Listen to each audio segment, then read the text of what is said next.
আমার এলাকায় একটা, যদিও আমি এলাকা থেকে নির্বাচন করেছি, কিন্তু সারা দেশের মানুষ সোশ্যাল মিডিয়ার মাধ্যমে যারা আমাকে চিনেন আমার জন্য দোয়া করেছেন। তা আমার ইচ্ছা ছিল যে এমপি হইলে যেসব জিনিসগুলো আসলে প্রকাশ পাইলে জাতির ভালো হয়, দেশের ভালো হয়, এগুলো আমি প্রকাশ করব। আমি এরই ধারাবাহিকতায় আমি যে কাজটা করেছি এটা হচ্ছে কি, এমপি হওয়ার পর জননেত্রী শেখ হাসিনার যে সরকার, এই সরকার আমাকে যা যা দিয়েছেন আমি এগুলা প্রকাশ করেছি।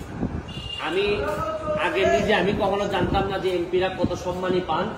আমি মনে করি এটা লুকানোর কিছু নাই, এটা বললে স্বচ্ছতা হয়। এটা আমি আমার বেতনের কথা বলেছি, আমি কত টাকা বরাদ্দ পেয়েছি।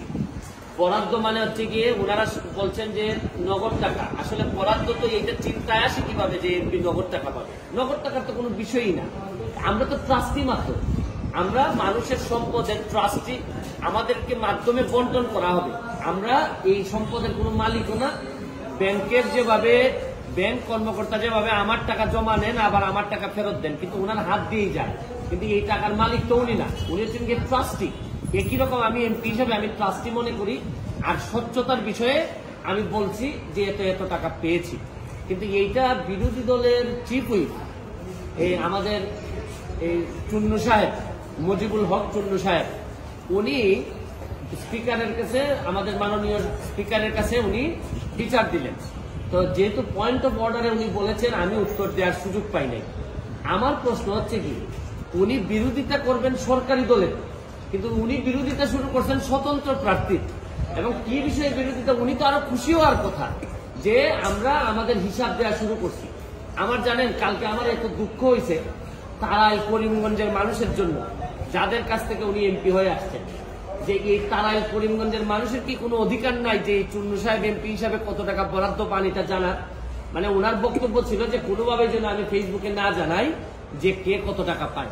আরে আপনি জানেন যে এইবার মাননীয় প্রধানমন্ত্রী জননেত্রী শেখ হাসিনা আমাদের সবাইকে শাড়ি দিয়েছেন এলাকায় বন্টন করার জন্য।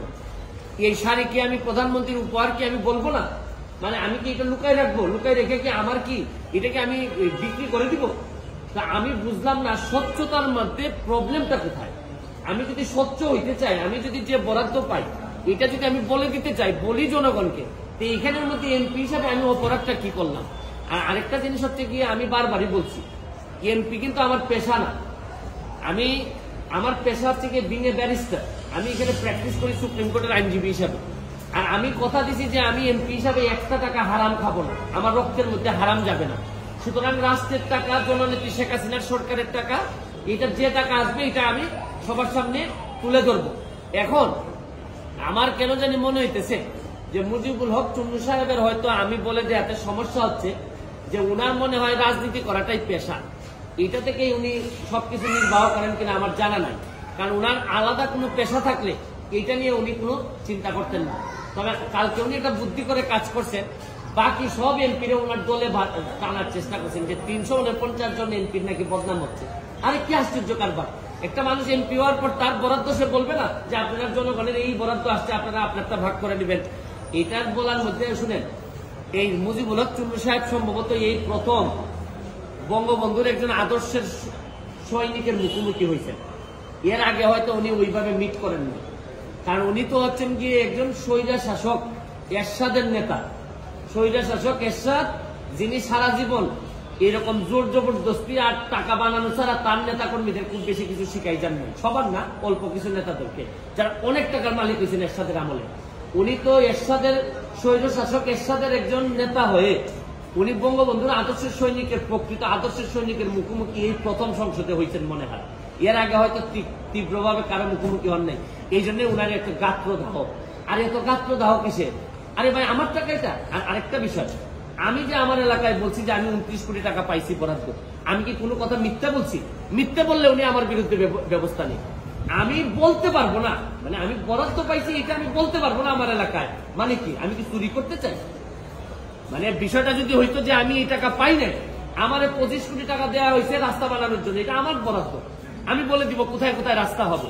আমাকে দেওয়া হয়েছে মসজিদ মন্দিরে টাকা দেওয়ার জন্য 2 কোটি, এটা আমার বরাদ্দ, আমার নামে আসবে, আমি এগুলা দিয়ে দিব কোথায় কোথায় বরাদ্দ।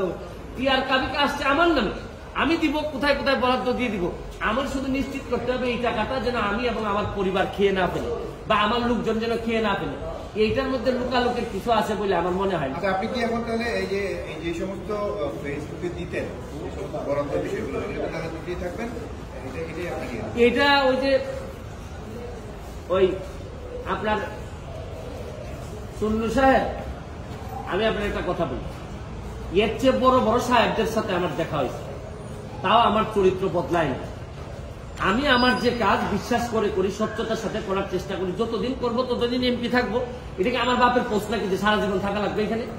আমার যদি যোগ্যতা না থাকে, আমার চেয়ে ভালো লোক যদি আসে এমপি হবে। কিন্তু আমি যতদিন আছি ততদিন যেটা সাধারণ মানুষের, আমি চুন্নু সাহেবের কথায় আমি এমপি হইনি। আমি এমপি হয়েছি আমার 7 লাখ মানুষের ভোটে এবং দোয়া এমপি হয়েছি এবং ল্যান্ডস্লাইড ভিক্টরি হয়েছে আমার। আমি আমার জনগণকে খুশি করার জন্য যা করব তাই করব।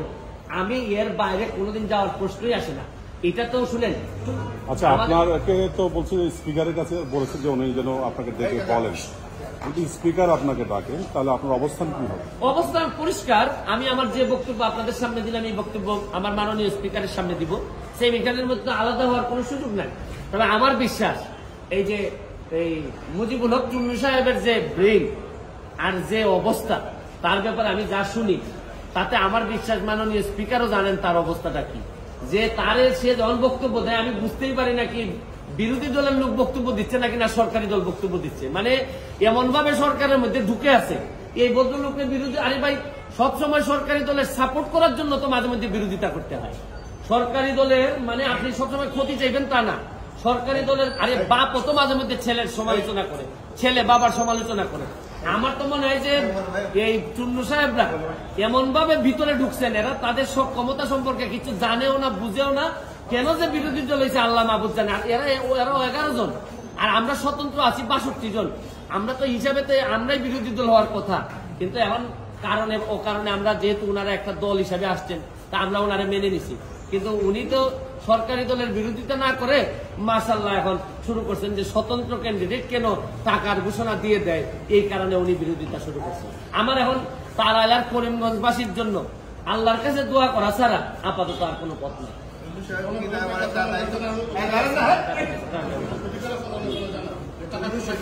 আসতে আপনি সাংবাদিক নাকি?